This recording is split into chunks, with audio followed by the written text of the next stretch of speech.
that we are well into the new millennium, society has begun to recognize serious concern with issues that kids have to deal with today.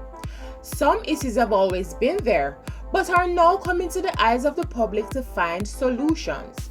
Other issues are now trends as society begins to adapt to a faster pace of life. Here are the top 8 issues facing our youths today. Feel free to add your suggestions to the comments that you think are the major issues facing the young people today. Number 8. Single parent households.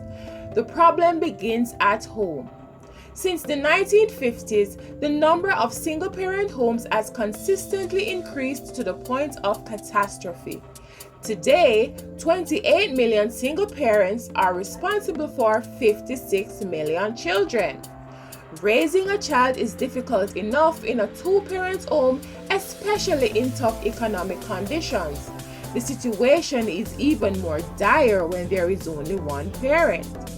Economically, a single parent is likely to bring home less income, and trying to make ends meet takes time that is spent away from children who need parental guidance. Absence of a parent's vigilant guidance, children become subject to higher dropout rates, higher risk of sexual behaviors and pregnancies, higher chances of drug and alcohol abuse, etc. It really takes a village to raise a child. Before we continue, please subscribe to Rite Entertainment for more ways in which we can identify the issues of our youth so we can help them. Number 7. Drug and alcohol abuse. There was a time in cinematic history where virtually every actor or actress was portrayed on screen with a cigarette in hand, smoking, as it was implied as being cool. As a result, everyone was doing it, including kids. Eventually, as awareness of the dangers of smoking increased, cool images of smoking disappeared. Unfortunately, the same can't be said about drugs and alcohol. These vices are staples in everyday media as it is seen as being cool. The numbers bear the tale.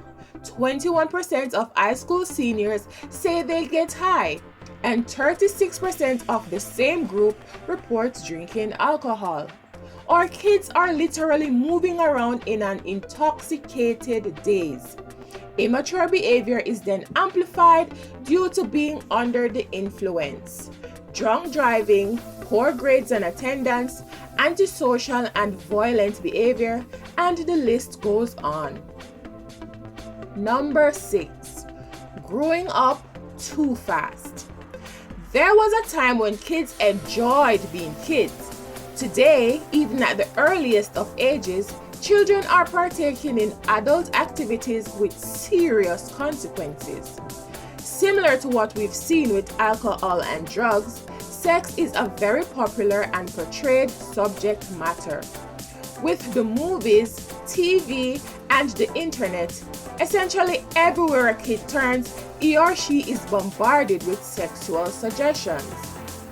In fact, there are entire TV series marketed directly to kids dealing with sex. The egregious being The Secret Life of an American Teenager and Teen Mom, to name a few. Music is a culprit as well. Songs have always had sexual innuendos, but at least back in the day, you had to be old enough to understand them. Today, it is all about how low can you go and baby, let me sex you up. Kids are having sex as early as 10 and 11. With teen pregnancies increasingly on the rise, the concept of childhood is literally being wiped out. Number 5. Violence in schools. A child's education is the foundation from which he or she will be able to go forth out into the world and build a life.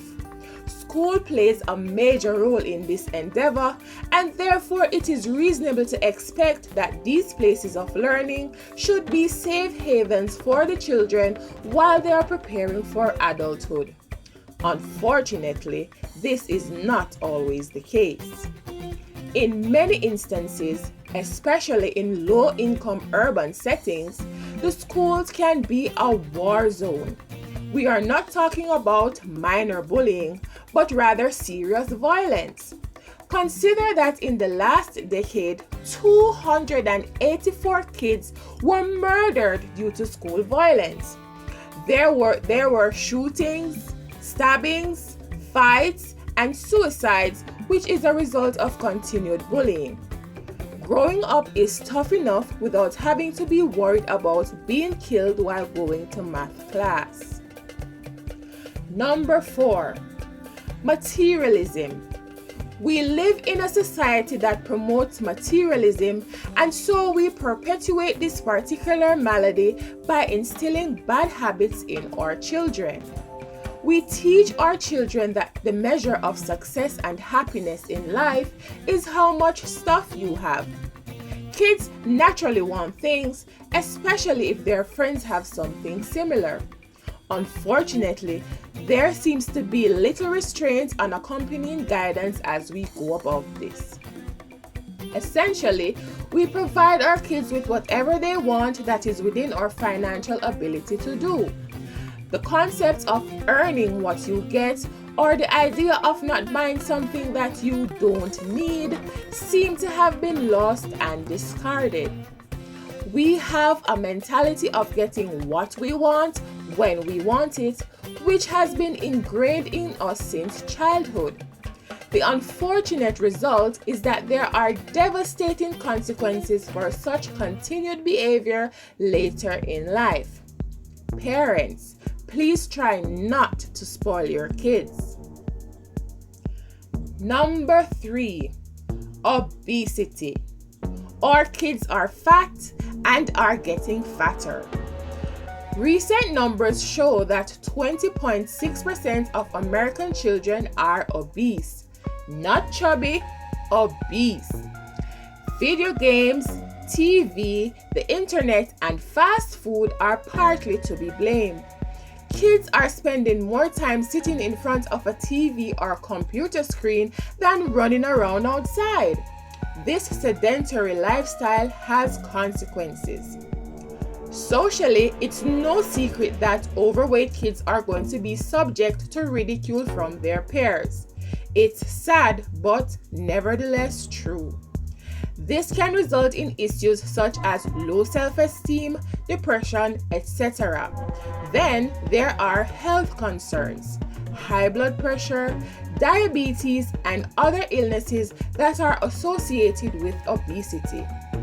Psychologically and physically, obesity is an issue that can be resolved with a simple increase in activity and awareness.